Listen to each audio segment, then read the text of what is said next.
100 tiles, round 18. I have created a true Sisyphean nightmare and I couldn't be more proud. Hustle now, that boulder won't push itself. Initiative. Turn 1 blue. Blue's Sugar Crash reduces their roll by 2, making it a -1.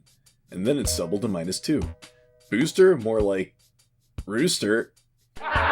They move back to tile, 46.2i? The first one. These are getting harder to manage. So blue has this effect, see. It's called... Time to define a soon-to-be useless tile. Define a tile effect on a blank space 1 or 2 spaces in front of you.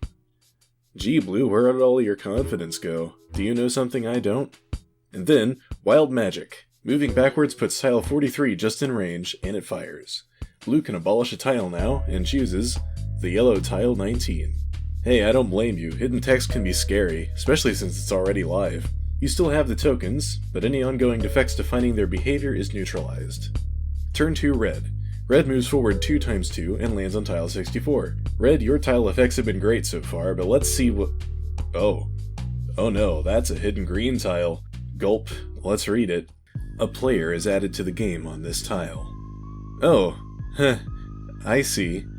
Green's goal is to make this game even more chaotic, and what's the best way to do that? By adding more players. I mean, what else did you think was the logical next step?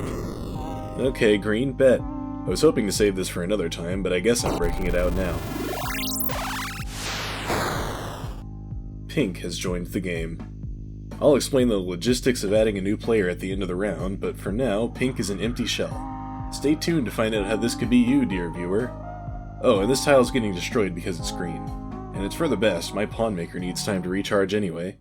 Red's homunculus moves 2 times 2 spaces, doing what it does best, scouting. How's tile 74? Yep, that's one of mine again. This board really is a minefield. Any logical group of tiles that is not part of the main track, created before or after this effect activates, are now each considered a universe for the purpose of other tile effects. I'm quite proud of this one. Makes old tiles relevant while also giving multiple tools for dealing with the logistical challenges of imaginary numbers. And is future-proof. Probably. I am a merciful GM. Turn 3 Yellow. Yellow's roll of 3 is doubled to 6. I. Sensing the disturbance, Yellow uses their save state to retreat to tile I before moving up to I plus I. I guess that's just 2I. Landing here allows you to take a cab to any player's current location. This costs you 1 coin. So, in the event you do find yourself stranded in the middle of Imagination Land, at least there's a taxi service that will take you out of it. Also, first actual use of coins. Turn 4 Green. Finally, Green has their original roll and can reach the tile they've been trying to land on for the past 3 rounds. Tile 24. Green can choose a color and all tiles of that color are considered blank. This doesn't clear their effect, but it allows you to change it. Green chooses... green. Honestly, really smart, though that makes them about 10 times more dangerous as now they are surrounded by blank tiles. Tile 24 is immediately affected by this, and so Green gets to define an effect for this blank tile. Tile 24 now simply reads, trigger any tile. Oh boy. I can only imagine Green has something brewing. Or maybe they don't, and they just want to watch everyone panic.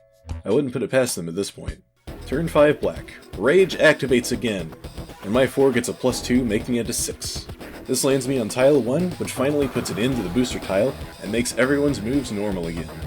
All players are moved backwards a number of tiles equal to half their current tile number rounded up.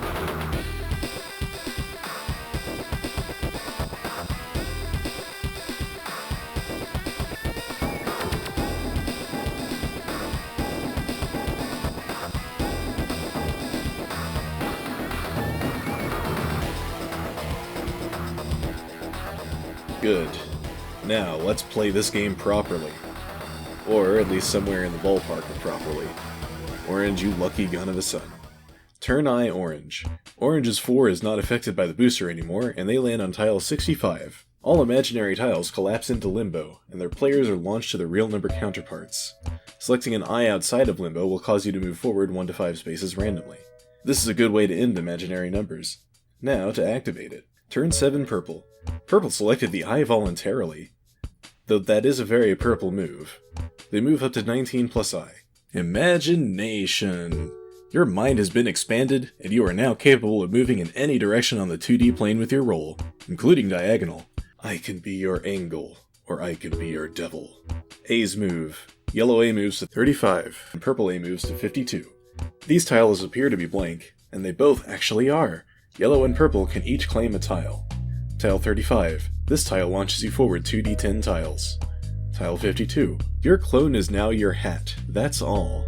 Not much to say about 35, but 52 is something. You may not like it, but this is what peak purple looks like. We'll cross this bridge when we come to it. Because there are 8 players, there are now 8 dice to choose from. And now, the moment you've all been waiting for.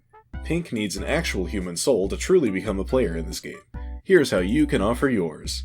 Contact me on Discord within 24 hours of this video being published to be added to the pool. When you do, select a role and a tile effect if applicable. During this time, other players will not be able to submit game actions. Pink gets first dibs on their first round. Once 24 hours is up, an applicant will be randomly selected from the pool, and their actions will be locked in. Other players will then be able to submit game actions, and the game will continue as normal. By the way, Pink will become a paladin starting next round as well. There's one unpicked class, it only makes sense. And that's all for today. Remember to do the YouTube stuff, hit up the Discord, and I'll see all 7 of you in round 19. Good luck, players.